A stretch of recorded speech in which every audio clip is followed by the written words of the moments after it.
Hello, my name is Jenny and welcome to my channel. Now, if you've been here for a while, you do know that I have a thing for Taobao. What is Taobao, you ask? It is like a Chinese eBay, Amazon web shop extraordinaire. I've mentioned it a couple times, but you can buy anything on there. Holiday packages, wedding photographer, I don't know, a toe scrubber, even services like video editing, for example, you can find on there. So if you haven't heard about Taobao or used its services, I'm about to blow your mind. So every time I order something, or even when I was in Shanghai, I had a lot of questions like, can Taobao be shipped internationally? I live in the UK, I live in Australia, can I purchase Taobao? And at the start, I actually had no idea that Taobao you could purchase internationally until I saw a couple of fantastic videos on YouTube showing like Taobao hauls of girls in America or the UK, and I was like, how the heck did I get it there? And I've done some research. I've made a few orders, and today I'm about to be your Taobao questionnaire answer person.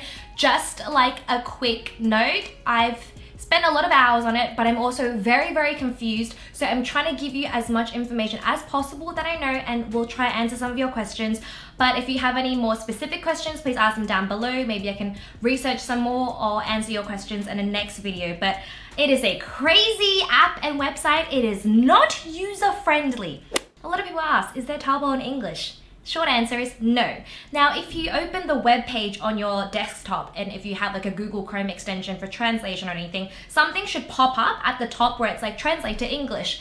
Now, I can speak Mandarin, so thankfully I don't have to translate, but also I know a lot of people do use this function, but do not send me screenshots of your translated web page and be like, what do I do next? Because some of the translated words make zero sense, and then the buttons kind of move, and then the words like hover on top of the buttons, and it's just like really stressful. So I prefer to use the app. I find the app much more easy to navigate. There's way less buttons, there's way less surface area to look at. But the app, obviously, you won't have any of the translation services on it. So if you speak Mandarin or even a little bit of Mandarin, or you've got like good memorization skills of button sequences, I would highly recommend downloading the app.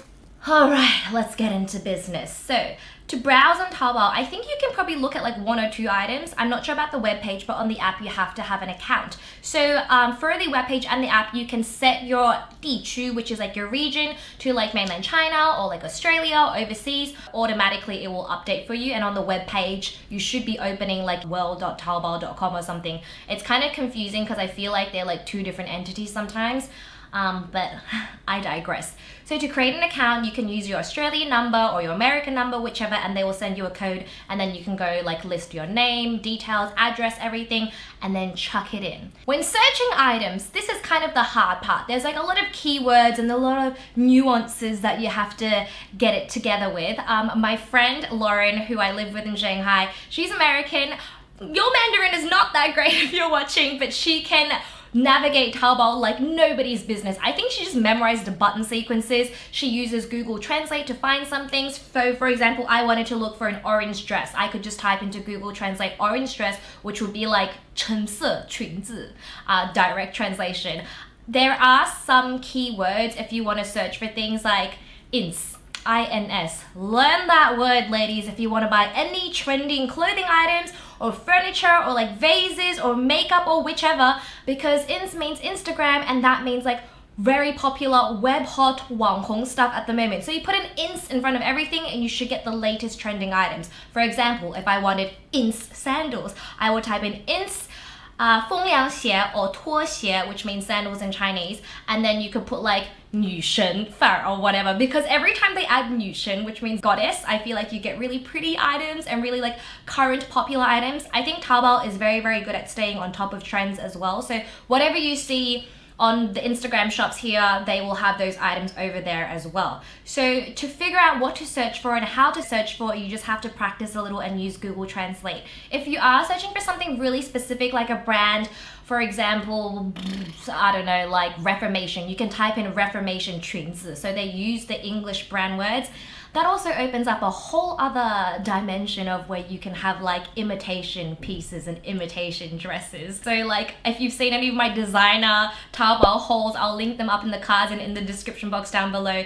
For example, Dior would be like Dija, Chanel would be like Xiaoxiang. So once you look at the certain items enough times, the algorithm will start pushing the items to you, whether it be real for like $2,000 or fake for like 200 RMB. But as soon as you look at enough pictures and items, it will start generating it for you. And you can also search by image as well. So when you search, you just press like the image option and you can upload like a reverse search basically.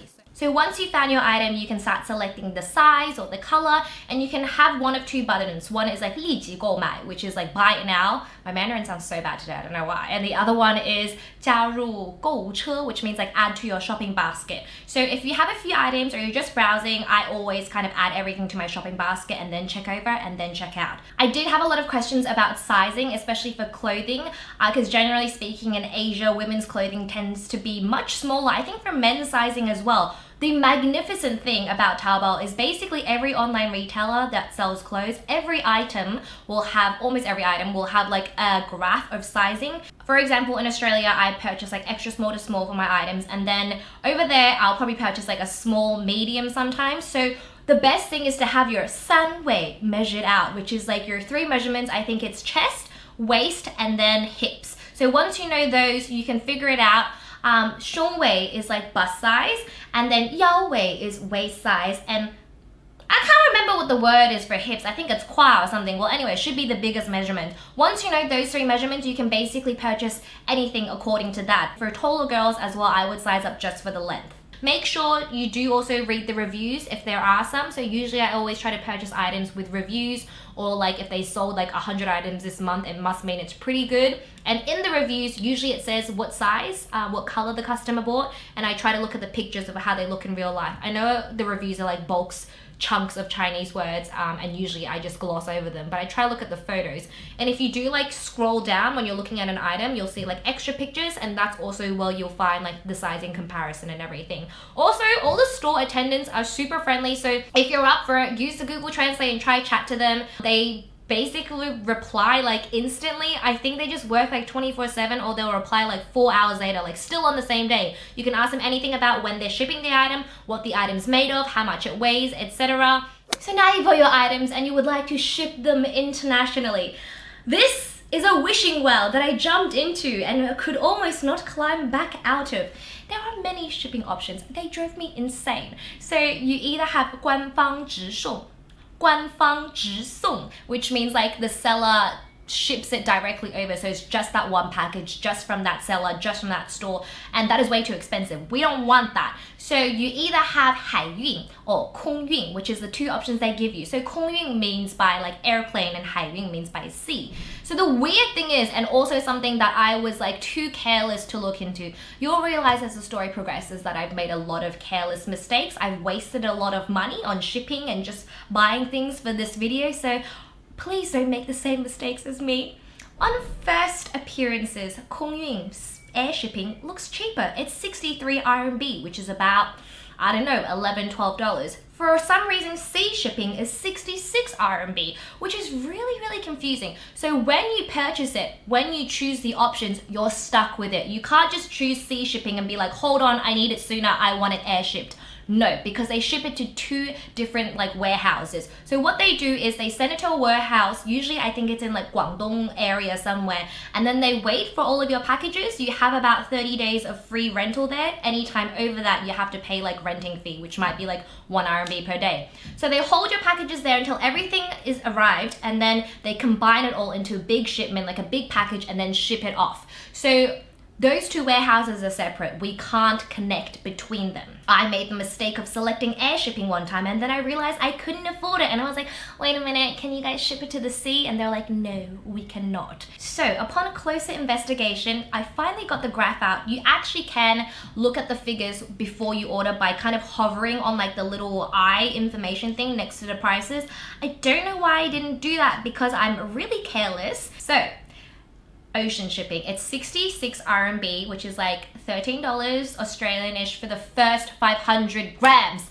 Now, they like to measure by 0.5 kilograms. It's not per kilogram, okay? So every subsequent 500 grams after that is 6 RMB, which is like $1.20. Very, very cheap. So just say you had a 2 kilogram package. You have the 66 RMB and then you have 1.5 kilograms left. So that's 6 RMB each times 3. So 18 plus 66. Add them together.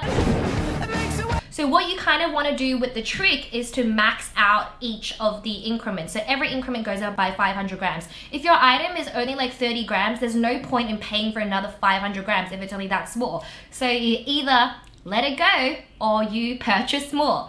The sucky thing is you can ask the vendor around how much the package weighs, but you don't really see it until it's 入库, like in the warehouse, ready to be combined and shipped internationally. And then you see all the dimensions and then you see all the weights as well. One thing that you do have to note, especially when buying like more packaged things like shoes, the packaging weighs a ton. So your sandals might only be 800 grams, but the packaging could be like another 600 grams. So altogether, it's like almost 1.5 kilograms.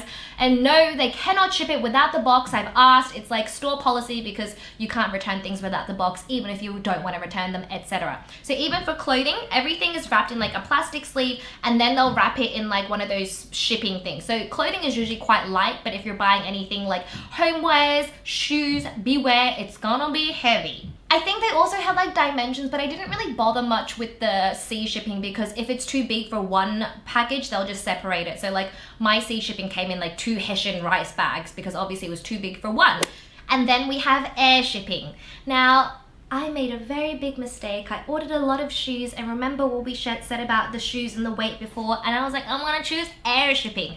So air shipping sounded really cheap, 63 RMB for the first 500 grams, and then 63 RMB for every single 500 grams afterwards. Basically, a kilo on air shipping is gonna cost you $22 shipping fee to Australia, and if your shoes weigh 1.5 kilograms, it's gonna cost you $33. It's still kind of worth it in the end. I always personally buy my shoes on Taobao because I have really tiny feet and they have like size 33 and 34 and it's like all leather and the shoes are like, I don't know, like $30 Australian. So for me to pay another $30 shipping, it's only $60. It's still way cheaper than if I bought a pair of like $90 sandals here. So you kind of just have to weigh out the pros and cons. Now for air shipping, they also have dimensions because obviously it's on an airplane, you can't take up everyone's luggage space. So 单边, a single side can't be taller than 90 centimeters, and then all 3 sides added together can't be over 160 centimeters.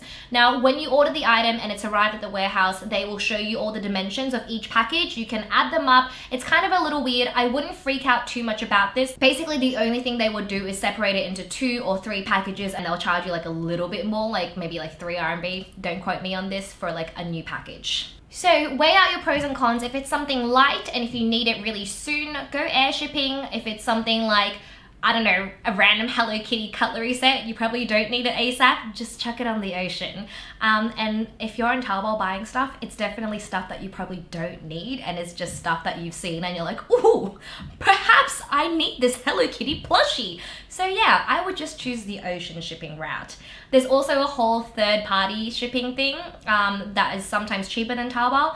I can go into that in another video because that was a whole other thing as well that I do not want to get into right now. So now we've mentioned the shipping, everyone had questions about payment. In China, Alipay is used throughout the country. It's very, very popular. It's basically like a PayPal, but quicker, way lower fees, instant transactions, and basically every store, even like the fruit stall on the corner with the little grandma, she's got Alipay. So before you get to the payment stage, you also have to select your address. Now, because I have multiple addresses from like my time in Shanghai and stuff, I have to physically select the Australian one and then everything kind of sets to like the overseas shipping and everything. So if you just have one address, you'll be fine, or just add in your address here, you're all good as well. Now the next stage, we got to the payment part. So you want to press 提交订单. I would tell everyone just to double check all the items they've selected because sometimes it like might glitch or something. You might end up 3 pairs of the same shorts. Has happened to me, has happened to friends before as well. Once the Alipay page opens up, you can see that I've got the 中国大陆版, which is like the Chinese mainland version, because I do have a proper Alipay account because I had like a bank account there and everything. So I've got my Chinese card. That is the easiest way for me because I've still got money there. I would prefer to use my Chinese bank account. Now for all of you who don't or who need to add a new card, firstly, I think I would select the overseas banban, like the international Alipay. You will get charged some fees, but what else can you do? And then you click like 其他掏付方式 or just like add a card in. So once you add a card, you just go through all, you know, the usual steps with your name and everything. A lot of people do ask me, is it safe? Obviously, I'm not a spokesperson for Alipay. I've used it multiple times. I probably used it for 5 years. Haven't really had anything fraudulent happen to me, not that I know of anyway. And it's such a big company. It's worldwide known. I'd say you're pretty safe. And if you use like a Visa credit card or anything, they'll take you to like the Visa checkout things and you have to like type in, you know, the code that you get on your mobile phone and everything. So I'd say it's pretty legit. I've just got all of that in Chinese because obviously my Alipay is set to China, but if it's set to overseas, I'm pretty sure it turns English upon memory recall. So once you've done all that and you've selected the proper button sequence, congratulations, you've made your purchase. So if anything goes wrong, it just says the payment doesn't go through. And you can go to your profile and go to 我的淘宝, and then you go to like 我已买到的淘宝, like already purchased, and here you'll see like a menu. So the first one, 所有订单 means all your orders. The next one is 待付款, which means items that need to be paid for. So if your payment had an issue, all your items will have been like purchased but not paid. So they'll be in this column here, and then you can select them all again or select a couple and pay for them again. So sometimes with Taobao, like there's certain things that you can't ship internationally. I know it's like luxury name brands, you can't ship liquids. I think you can do like vases and glass because I did it before. I think you can't do makeup and like wood, food, etc. So any of those items that you tried to pay for will jump back in here, and basically you just like remove them from your cart. So they won't charge you for those because they know you can't ship it overseas. Very smart, didn't I tell you? So the next area is something that you want to pay attention to if you want to track your shipments. So this is 待发货. So everything you just purchased, all 6 items should be in here. So this means awaiting to be sent. So they're at the store has received your order, you might have gotten a lot of messages, just ignore them, usually they're nothing important, and all the items will be here. Once those items have been shipped, they move to the next category, which is 待收货, which means awaiting receiving. Basically, when it's received by the warehouse, you'll get a notification. It's all in Chinese. Don't need to stress about it, honey, because the warehouse will sort you out. Okay, so this is where it starts to get complicated. Oh, you thought that was complicated? This is where it all begins. You have to start combining your shipments to send to Australia. So if you've done your sea shipping or you've done your air shipping, you'll go into the respective areas.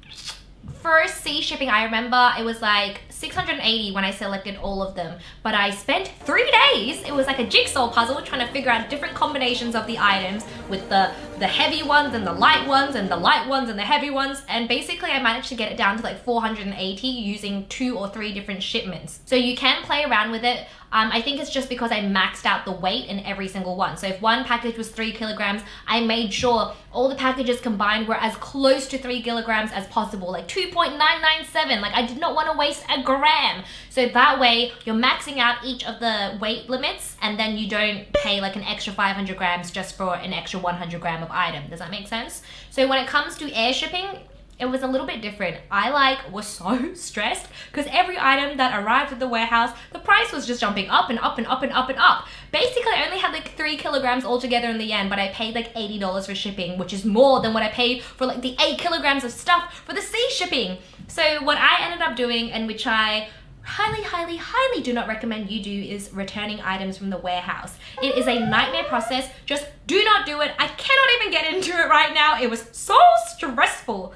If you do need to do it, just hit me up down in the comments below and I'll try to figure out a way to tell you, but we're not doing this right now. I'm scarred. The air shipping was amazing. It arrived in 5 days. So if you need something, it ships even faster than if you ship from Melbourne to Melbourne. So once you've selected your items, then you want to click to go pay, and basically it'll open up another like Alipay pop-up window, and then you'll pay for your shipping. So that payment is all done through Taobao and everything. So you're not paying for the international shipping initially when you purchase the item. That comes afterwards. All the shipping prices that you see with the items on the stores, that's domestic shipping. It's like 8 RMB. That ain't gonna get you to Australia. So once you've done that, if you do have air shipping, you can keep up to date with all the updates and everything, and you can see like when it's on the plane, when it's arrived in Australia, when it's in Melbourne, and then you'll get a text a day. It's like paisong, like sending to you like on the ground. For the sea shipping, you don't hear back. It just ships. It says 出库. It's gone, it's on the boat, whatever, and then one day in a month's time you'll get a text and it's like you have a shipment arriving. and it's a nice little surprise. So I think that's all I've really had in like the step-by-step process of the shop with me on Taobao. Hopefully I haven't lost you yet, because I've kind of really lost myself, as you can tell. I've spent a lot of time on Taobao trying to figure this out. It literally took me like a month just to figure out the shipping because I was too dumb to look at the graph. And once I looked at the graph, I felt like I had the key to the universe and finally understood everything. So I'm just gonna answer a couple of your questions that you guys have sent on Instagram. This one says, hey, may I know how much you paid for Taobao, and can I only use Alipay? So yes, you can only use Alipay as the payment like portal window, but you can use your own card. And the card does have to be like a Visa, a MasterCard if it's a debit card, or it has to be a credit card. So you can't just use like an ANZ debit card. Does that make sense? I legit tried, but my Chinese is so horrible. I'm scared I ticked the wrong thing because my air shipping only said 66 yuan. So yeah, that's per 500 grams. Everyone remember those numbers there, per 500 grams. And 500 grams basically gets you nowhere. Next question, is it safe to use Australia credit debit card? I don't have Alipay. I'm worried about credit card theft, so I wanted to use PayPal, but they don't offer that. Yep, there is no PayPal. You have to go through the Alipay portal, or you just have to go through like your credit card portal, everything. We don't have PayPal in China. We don't use that. Alipay? I highly recommend Alipay. Very simple to use. Perfection. Is it better to use Taobao Australia or Taobao China, and what is the process to buy things from China? What she means is the region settings. So let me just check actually. It automatically sets to like Australia, Australia. So I don't think you really have a choice in which Taobao version you use. If you're accessing it internationally, it's basically gonna be like your region already automatically set, unless you have like a VPN and you're secretly shopping from China or something. But you know what, next time I go to China, maybe I'll try and purchase things to ship to Australia or something and see if it's different. Actually, no, I'll just bring it back in my suitcases. So sorry, can't really answer that question, but you don't really get an option to choose. Does the shipping options work in the US? Also, is there a difference between the Chinese version of the app or the English one? What I know is, I don't think there is an English one. If there is, someone please tell me. That would have saved me a lot of trouble if there is an English version of the app. But as I said, if you use it on the web page, sometimes your web extension can translate it for you. And it works for some people. Like my friend Lauren, she purchased everything on Taobao. She was like a Taobao queen. She was like arguing with the stores when they sent her the wrong items, and they would just like send each other their respective languages. Like they were speaking Chinese, she was sending English, and everyone was just like Google translating everything. Also, another reason why I don't like using the desktop version is for some reason I can't access the chat functions with any of the stores on my desktop. And I've downloaded like all the Adobes, the Fire, whatever things, and I've changed computers, and I've never been able to chat with any of the stores. Like it has a little button, like a little blue raindrop looking kid, and it says like 联系我 or something, which means contact us, and when I click it, nothing happens. I'm assuming the shipping options would be kind of the same for the US. Well, the process would be the same. I don't know about the pricing. It could cost more, it could cost less, but Australia is very, very far away, so I don't think the shipping pricing would be too much different. The only thing that would be different for shipping wise is if you use a third-party company and they specialize in the US, so you might get a better deal off them. Last question for the day, have you bought home decor stuff off Taobao like plates? I'm so tempted but scared about the shipping part. So yes! I actually bought like vases, like porcelain plates, glass vases, and you will see in the next video of my Taobao haul how they arrived. Guys, in advance, don't judge me for my Taobao haul. I'm pretty sure I bought glass straws because they were like 2 cents each. The things you buy on Taobao, everyone has their own niche, okay? So make sure you've subscribed, because in a week's time, you'll be seeing everything that I bought that I shipped via the ocean. Will they survive? Is my vase shattered into pieces? And everything that I bought and purchased way overpriced shipping for on the air shipping stuff. This dress, if you're interested, I also got off Taobao, and I will link it in the next video. Follow my Instagram, which is where I'll be taking photographs of all my Taobao finds. This is my Weibo for any of my Chinese viewers, and also if you speak Chinese, Mandarin, English, come listen to our podcast. It's a blended everything together. It's a little bit of a mind boggle, but it's very fun. Me and Bebe chat about everything from what's happening in the celebrity world, TV show recommendations, song recommendations, Shanghainese mom things, what so you have it. I don't think that makes sense. Anyway, it's an Apple podcast and it's on Himalaya, and I am out. Please enjoy your day, enjoy shopping on Taobao, and remember to rest those thumbs when you've been scrolling too much.